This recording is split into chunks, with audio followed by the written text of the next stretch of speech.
it's been a couple of years since we updated you on the current realities of living on the Sunshine Coast. So we kind of just want to circle around and talk about things like housing and ferries and doctors and everything else, and what to expect if you're thinking you're going to move to BC's beautiful Sunshine Coast.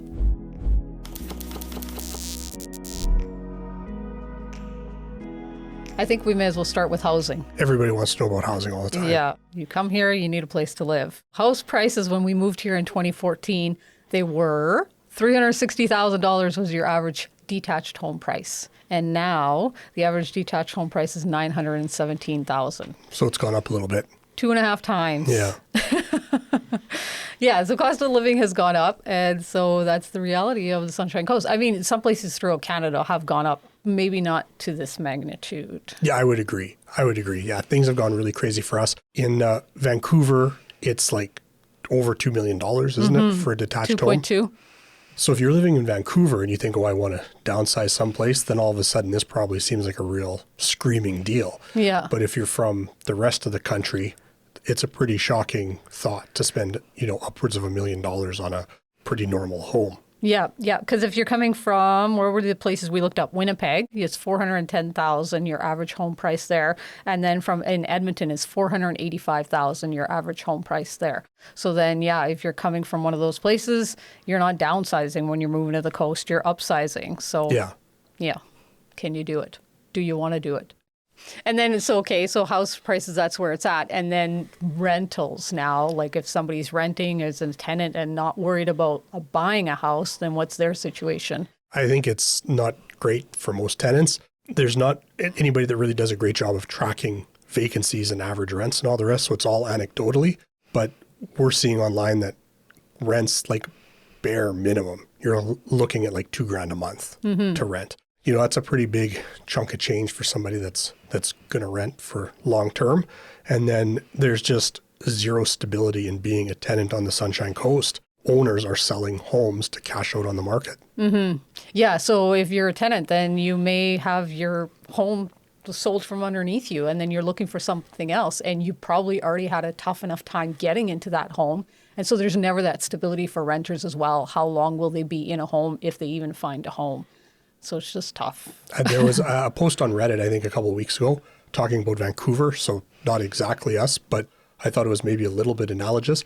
That one guy said his whole adult life he's lived in Vancouver. He finished college or university, wherever it was, and moved to Vancouver.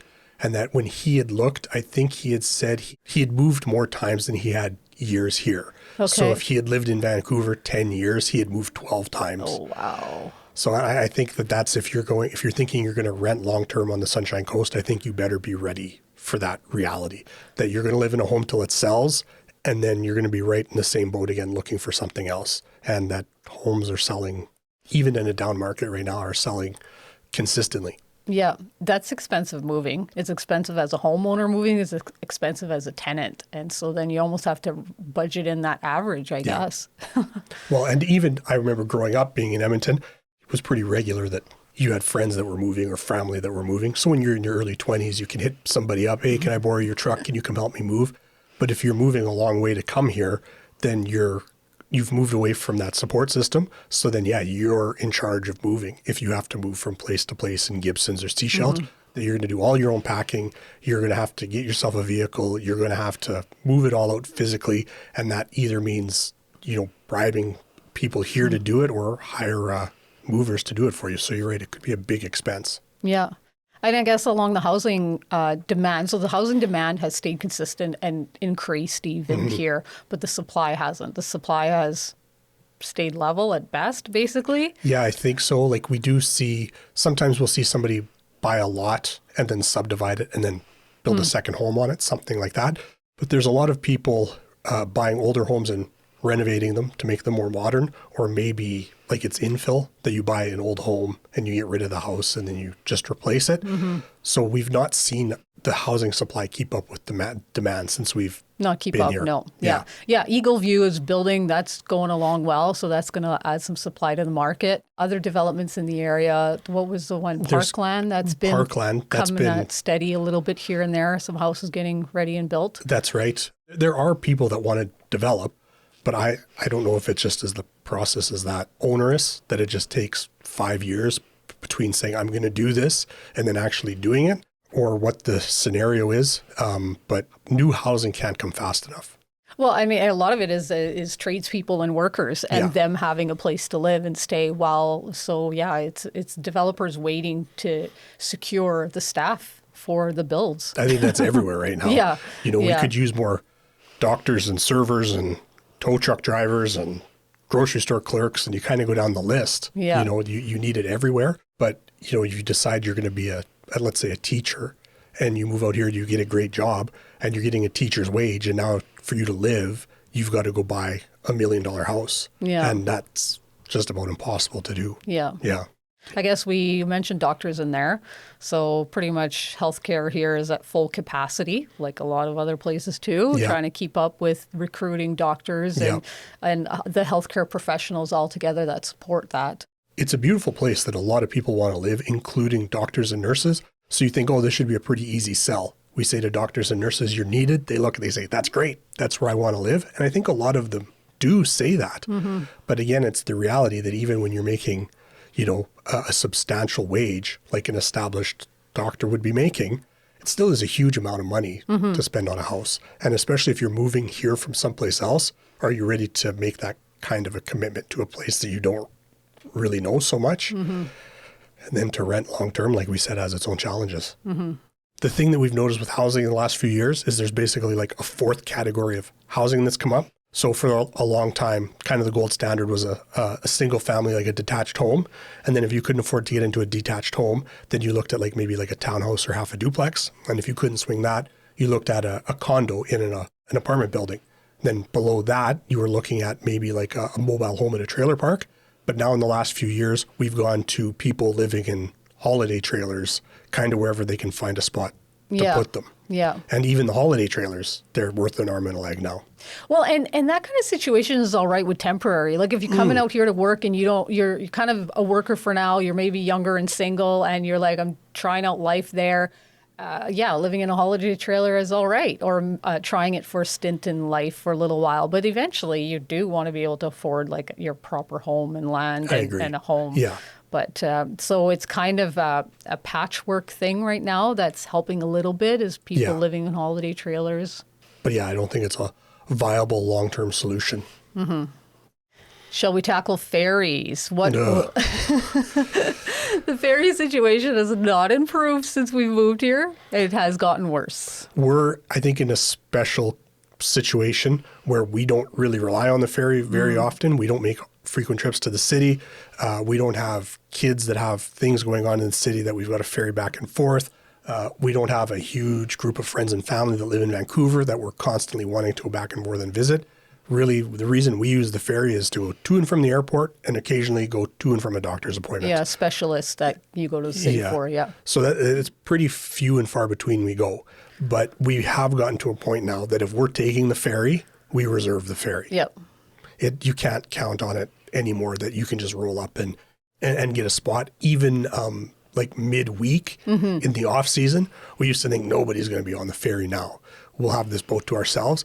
But now even you're better safe than sorry. Spend the $10 or whatever it is to reserve your spot and get it reserved, because otherwise you could be sitting waiting for a sailing or two. Yeah, we basically could use a sailing every hour. That would Easily. be super. And then newer boats that don't break down. And May Long Weekend was just a mess. Oh, a huge mess. Yeah, usually how it works with the ferries is that there are so many reserved spots available for vehicles, and that fills up pretty quickly before a long weekend. And then you show up with your car and you just take your chances when you're going to get on. But then the trick that we would use often is that we would just go on as a walk-on. So you would park your car in the parking lot and then foot passenger onto the ferry and then get on and take the bus or a cab or whatever on the other side. And that was pretty much guaranteed that you'd get to take the ferry. Walk-on. A walk-on. Yeah. But now this past long weekend, May Long Weekend, I guess it was just a gong show. Yeah. That there were hundreds of people waiting to walk on. The BC Ferries website was down. Their app was down. There was nobody to answer the phones. And so there's hundreds of people, kids going to and from day camps, waiting at the ferry terminal with nobody telling them how many ferry weight it is. No really food, so to speak of. There's a few little places that you can get a coffee and a muffin. but no place to have a meal. And then like Hours to wait. hours to Because wait. all the sailings are 2 hours apart. So Yeah. then if you can't even get on the next one, you're waiting for the next one after that. Yeah. It's like the worst. The BC Ferries is, I think, a black eye for the entire province. Like it just is, it's disastrous. I don't know anybody anywhere on any ferry sailing that says, oh no, ours is really good. I don't know what you guys are talking about. Yeah. Anytime you talk to somebody, it is a complete disaster and just an embarrassment.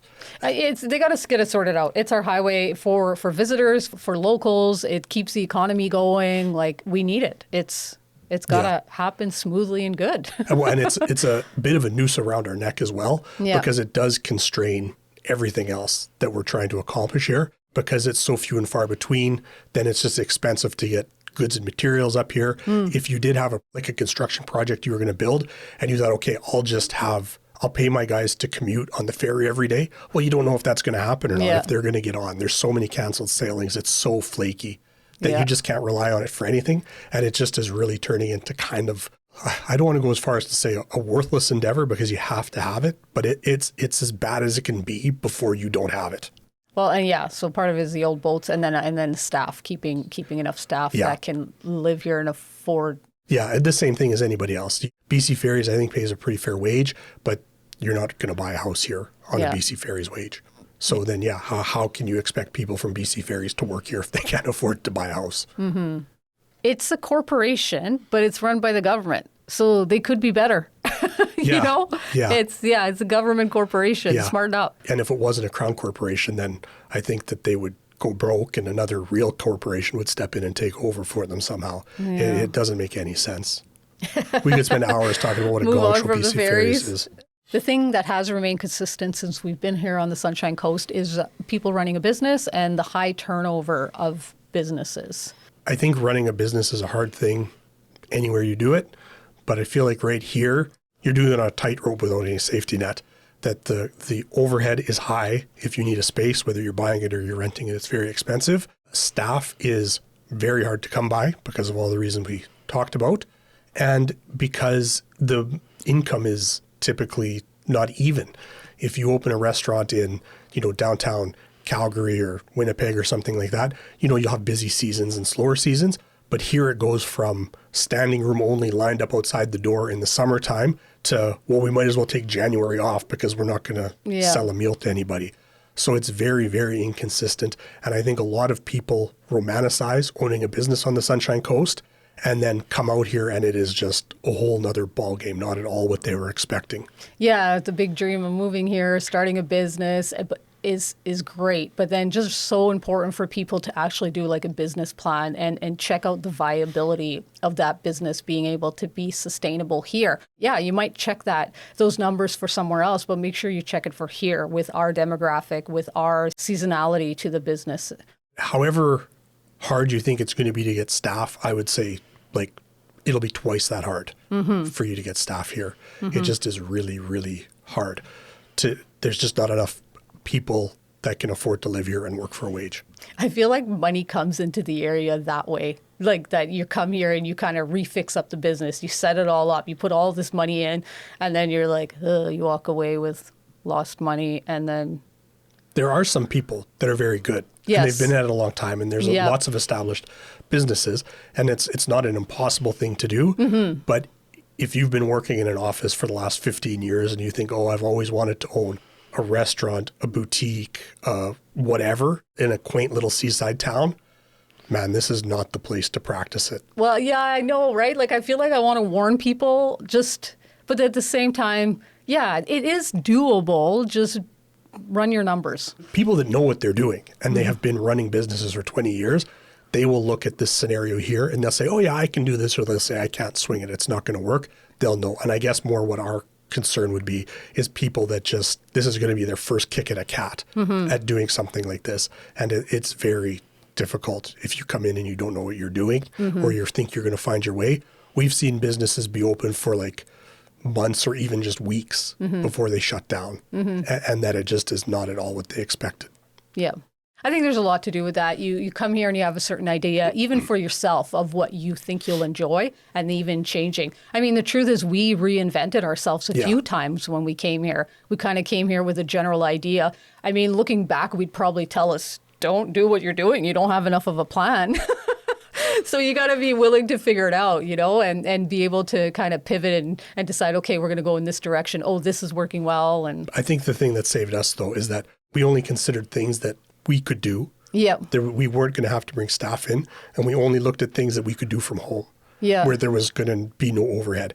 And even at times we talked about, are we going to get a space outside? And we're like, no way, man. We've got to make however many thousands of dollars a month just to break even.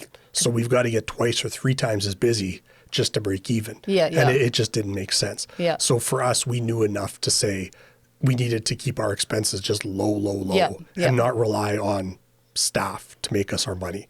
So I think if somebody came in like that, I think it's okay. But if you're saying I'm going to come in and I'm going to lease a space, then I'm going to hire a staff of 10 people. Yeah. I think it's a tough go. Yep. Yeah. Well said. That's kind of our update for the Sunshine Coast. Just touching base on all those things that matter, housing and BC Ferries. One thing I will say about living on the Sunshine Coast, moving to the Sunshine Coast, is you're at the very tail end of it, I feel like right now. That when we moved out, we could sell a house in the prairies and buy like a townhouse here. And now you're at the very end of it that if you sold your $500,000 or $600,000 house in Edmonton, you could still get into a pretty okay condo here. Yeah. But in another 2 years, 3 years, I don't think you're going to do it. Like this is the very, very end of being priced out of this market, I think for the majority of the country. And another 2 or 3 years, there will be no place that you'll be able to find that you'll come in with less than $1 million here. Yeah, all demographics and especially retirees, if they're thinking, oh, I'm going to move out west to the milder climate in my retirement, do it now. Don't wait. Don't wait. The sooner the better. Yeah. And then for all kinds of reasons, financial reasons, but also like that you can move around right now and be active and meet people and you have a lot of energy. So do it while you can. I agree.